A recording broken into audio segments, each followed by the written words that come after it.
जय भीम दोस्तों, मैं हूं रोहिताश कुमार विक्की लाइफ कोच और आप देख रहे हैं जय भीम यूट्यूब चैनल। दोस्तों, आज मैं बात करने वाला हूं भारत के संविधान के बारे में। दरअसल भारत का संविधान विश्व का सबसे बड़ा, अनूठा और लिखित संविधान है। यह ब्रिटेन के संविधान की तरह परंपराओं पर आधारित नहीं है। ब्रिटेन का संविधान परंपराओं पर आधारित है और लिखित नहीं है। तो मैं 26 नवंबर संविधान दिवस के अवसर पर संविधान के बारे में आपको कुछ बताने जा रहा हूँ। चलिए शुरुआत करते हैं। Doctor B R. अम्बेडकर ने भारत के संविधान को 166 बैठकों के बाद 2 साल 11 माह 18 दिन में मूर्त रूप दिया था और संविधान सभा के अध्यक्ष डॉक्टर राजेंद्र प्रसाद को सौंपा था। 26 नवंबर 1949 को संविधान सभा ने इसे मंजूरी दी। वैसे तो संविधान की ड्राफ्टिंग कमेटी में 7 व्यक्ति नामित थे। डॉक्टर अम्बेडकर ड्राफ्टिंग कमेटी के अध्यक्ष थे, लेकिन उनमें से एक व्यक्ति ने त्यागपत्र दे दिया, एक व्यक्ति की मृत्यु हो गई और एक व्यक्ति अमेरिका चला गया। एक अन्य व्यक्ति प्रांतीय मामलों में व्यस्त रहा। 2 सदस्य दिल्ली से बाहर ही रहे और कोई महत्वपूर्ण भूमिका नहीं निभा पाए। इस प्रकार संविधान तैयार करने की पूरी जिम्मेदारी डॉक्टर अम्बेडकर पर आ गई, जिसे उन्होंने अपनी ज्ञान, विद्वता, अनुभव, व्यापक व मानवीय नजरिया अपनाते हुए पूरा किया। 26 जनवरी 1950 को गणतांत्रिक राष्ट्र घोषित होने के 65 साल बाद देश में पहली बार 2015 से 26 नवंबर को संविधान दिवस मनाने की शुरुआत की गई तथा 26 जनवरी 1950 को इसे लागू किया गया। 26 जनवरी को हम गणतंत्र दिवस के रूप में मनाते हैं और अब 26 नवंबर को संविधान दिवस के रूप में मनाया जाता है।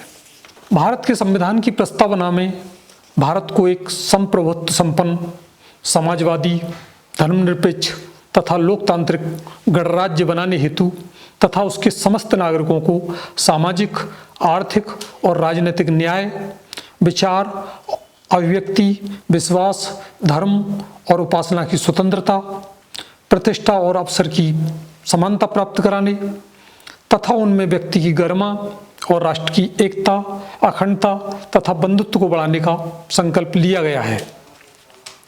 भारत के संविधान में देश की सर्वोच्च शक्ति जनता के हाथों में दी गई है।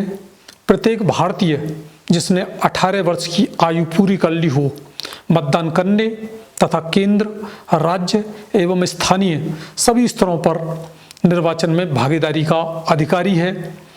संविधान में पंथ निरपेक्ष राज्य की व्यवस्था का प्रावधान है, यानी कि सरकार द्वारा ऐसी कोई भी नीति नहीं बनाई जाएगी जो देश में निवास करने वाले विभिन्न सांप्रदायिक सद्भावों के बीच भेदभावपूर्ण हो।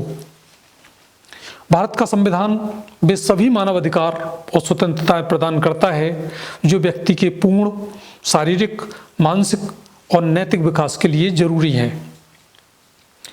मौलिक अधिकार राज्य की शक्तियों पर अंकुश लगाकर व्यक्ति की मूलभूत स्वतंत्रताओं और अधिकारों की रक्षा करते हैं तथा व्यक्ति की राजनीतिक चेतना जागृत करने तथा शोषण से उसकी रक्षा करने में मदद करते हैं।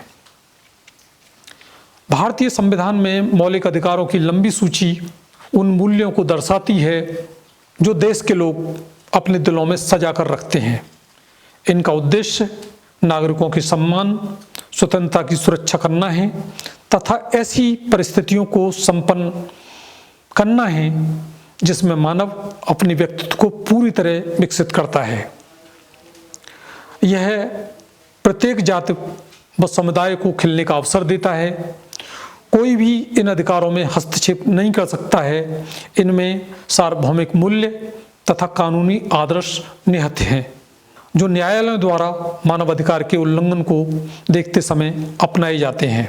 भारत के संविधान में लोगों का कल्याण, सामाजिक, आर्थिक व राजनीतिक न्याय, लोगों का जीवन स्तर ऊंचा उठाना, संसाधनों का समान वितरण, अंतर्राष्ट्रीय शांति को बढ़ावा, महिलाओं, बच्चों, श्रमिकों, दलितों, अल्पसंख्यकों सभी की संविधान में भलाई का ध्यान रखा गया है।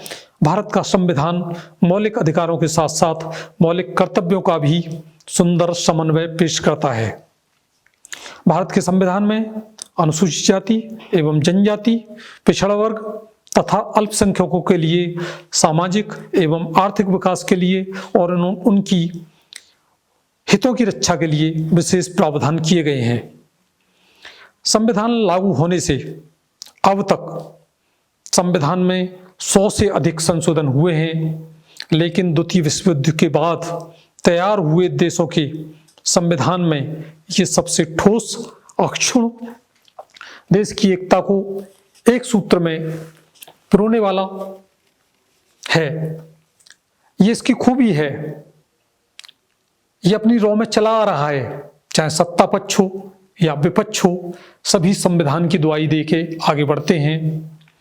बाबा साहब डॉक्टर B.R. अम्बेडकर ने संविधान के बारे में एक बात कही थी कि संविधान चाहे जितना भी अच्छा क्यों न हो, यदि उसे लागू करने वालों की नीयत अच्छी नहीं होगी तो अच्छा संविधान भी बुरा बन जाता है, और यह संविधान बुरा है परंतु उसे लागू करने वालों की नीयत अच्छी है तो बुरा संविधान भी अच्छा हो जाता है।